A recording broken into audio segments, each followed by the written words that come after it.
Now at 6, the heat is on here in Southern California. Record temperatures, dry weather, all leading to fire danger, and many folks escaping to the local beaches on this summer-like Sunday. Plus, violence breaks out at a popular Orange County nightclub. 4 people are stabbed, and the attacker is still on the run. And the search for that missing Malaysia plane grows even wider tonight. Dozens of countries are now being asked to help locate the jet as investigators dig into the pilot's history. Hello, everybody. I'm Rick Chamber. And I'm Courtney Friel. The KTLA 5 News at 6 starts right now.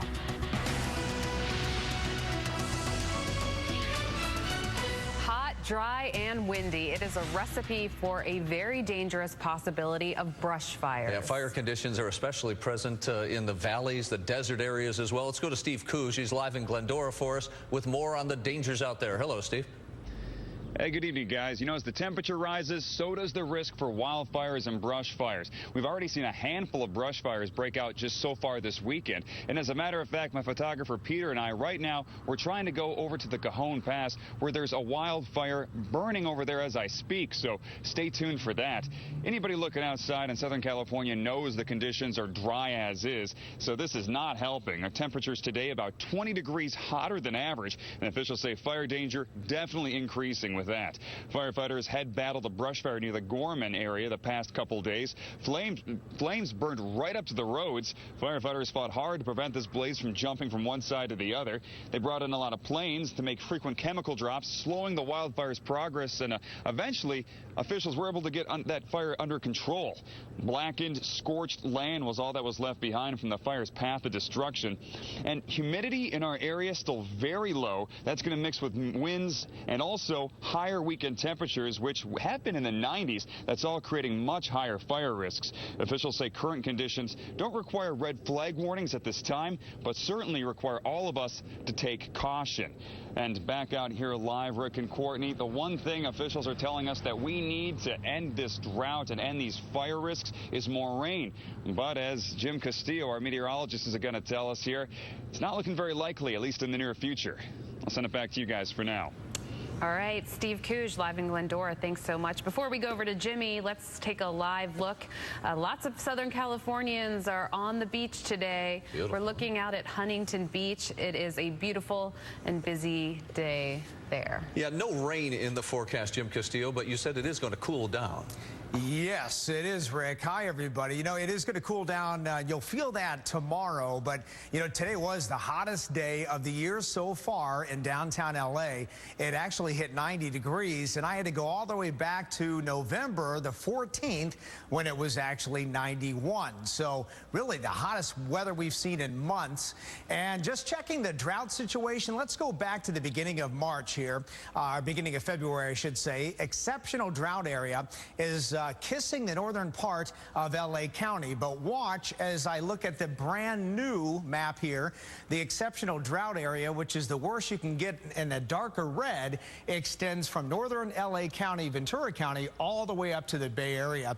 Even though we had that rain a few weeks ago, that really isn't helping too much at all. So we are still in that drought. It's very dry. Humidity levels today down below 10%. It's clear out there. We don't have any red flag warnings, but it was definitely a hot day.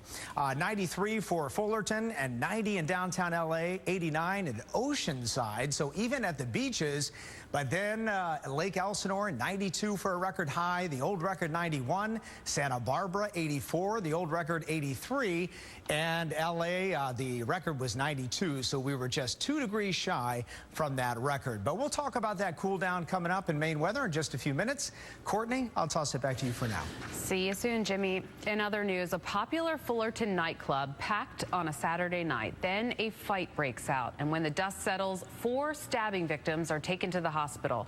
Now the police investigation continues, and KTLA 5's Casey Montoya joins us live with the very latest. Hey, Casey. Hi, Courtney. Well, 4 people rushed to local hospitals after a fight at the Continental Room, and police say this club was packed at the time.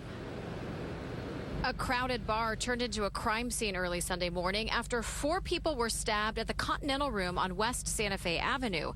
Police say 3 men and a woman, all in their 20s, were rushed to local hospitals just before 1:30 a.m. after a fight at this popular nightclub in downtown Fullerton. People who live nearby were surprised to hear a stabbing happened at a place like the Continental Room. It's a really cool place, the Continental. As a matter of fact, it reminds me of like something in Goodfellas, the movie. If you go in there, it's got those red lights and everything, and it's just got a really cool feel to it. And in general, this is a great town. It's a great city. It's just, there's always a bad apple that probably spoils stuff. Investigators don't know if the victims were inside or outside the club when they were stabbed. They're also working to figure out if the victims were targeted. Detectives say that the stories they got from witnesses were all over the place, and there's no suspect description right now. So if you witnessed this or you know anything about it, you're asked to give Fullerton police a call. Rick and Courtney. All right, Casey Montoya, thank you for that. A lot of shaking down south of here. So far, no reports, though, of any major damage or injuries following a pretty powerful earthquake just off the coast of Chile. The quake had a preliminary magnitude of about 6.7. This was centered about 40 miles just off the coast of the country. U.S. geologists say there's no threat of a tsunami, thank goodness, but officials in Chile did order some coastal evacuation just as a precaution. Again, no immediate reports, though, of any damage or injuries. We'll continue to follow the story, though, throughout the rest of the evening. Courtney. Now to the vote that's shaking relations between the U.S. and Russia. People in a disputed part of the Ukraine have voted overwhelmingly to secede to Russia. Now the U.S. and Western allies are threatening sanctions if Russia takes control of Crimea. KTLA 5's Jim Nash is in the newsroom live for us, following the developments happening over there. Hey, Jim. Yeah, Courtney, election officials say the vote was 95% in favor of secession. But the White House and most Western European nations have denounced the election, and they say they'll refuse to recognize the results. But for the Russian ethnic minority in Crimea, this has been a very good day.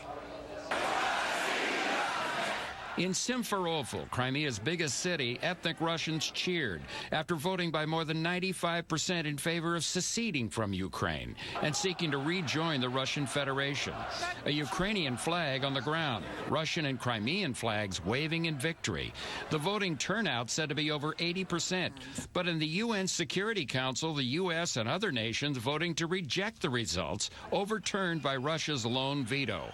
By Friday, Russian lawmakers expected to accept Crimea into the Russian Federation under the heavy hand of President Vladimir Putin, who has massed thousands of Russian troops in Crimea and along Ukraine's borders.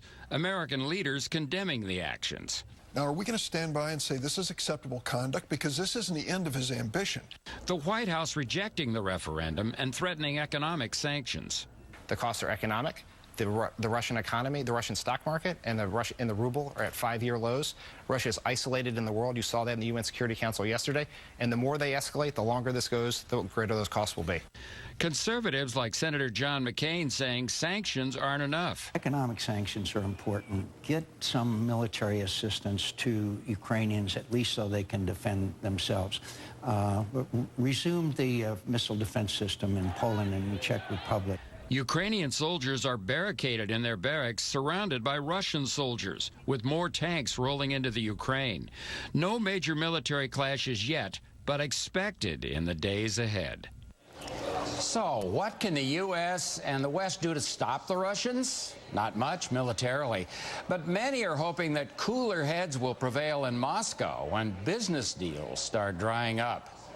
That's the latest from here in the newsroom. Rick and Courtney, back to you. All right, Jim Nash, we thank you for that. Also overseas, the challenge of finding Malaysia Airlines Flight 370, or at least any evidence of it, has now become a true needle in the haystack. The search entering its 9th day today across thousands and thousands of miles in a hunt for the aircraft and its 239 people on board. Here's the very latest that we know about the hunt. The search area now stretching across 11 different countries, plus, of course, the remote areas of those huge oceans out there, as far south as Australia, north to Kazakhstan. Background checks on many of the passengers have now been completed. No red flags raised with those folks. The Chinese families of many of those aboard the flight, they've lost patience with the Malaysian government, of course. And the pilots of the missing flight are facing increased scrutiny tonight, including examining a flight simulator taken from the home of one of those pilots.